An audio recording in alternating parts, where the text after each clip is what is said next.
report into how professionals handled the cases of Star Hobson and little Arthur Labinjo-hughes explains how family concerns for the toddlers were too often disregarded and not taken sufficiently seriously by the professionals who were meant to protect them.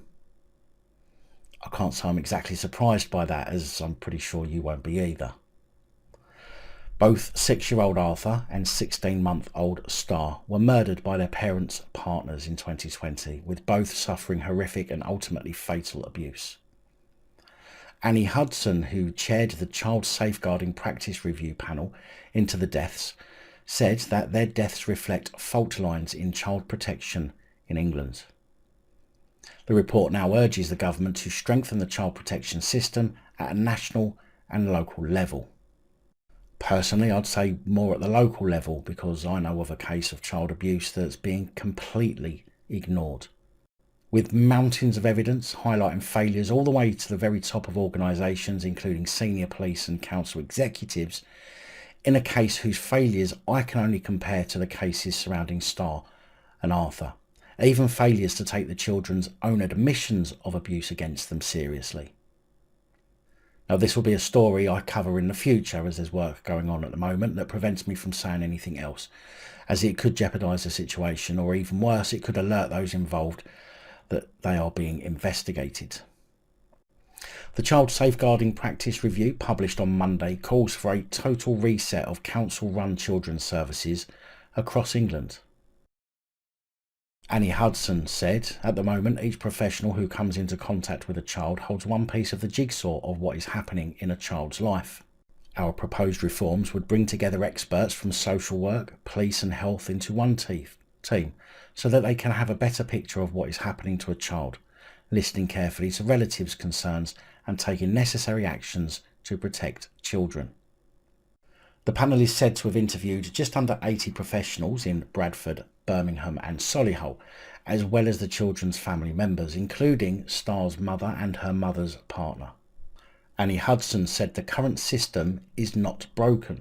Every day, many thousands of children are protected from harm by conscientious, committed and capable social workers, police officers, health, educational and many other professionals.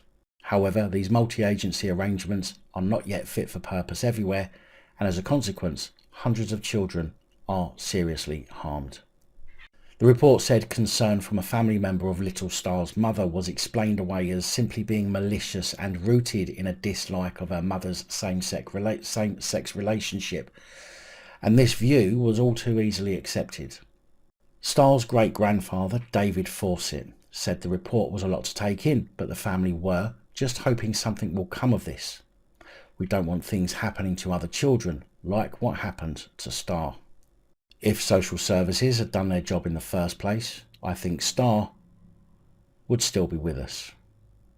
The report found child protection work is inherently complex, but the current system does not give professionals the best opportunity to get to the truth of what life is like for the children. It also identifies a reliance on quickly pulling together a team from overstretched agencies every time there is a child protection concern, which is certainly inefficient and often ineffective.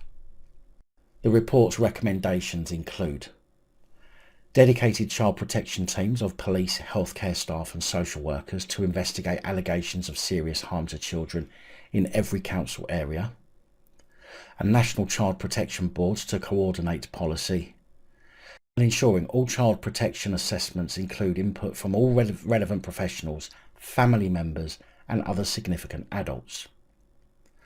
The review was commissioned in December 2021 by Education Secretary Nadim Zahawi. He thanked Star's and Arthur's families for their contributions to the report and promised a bold implementation plan later this year.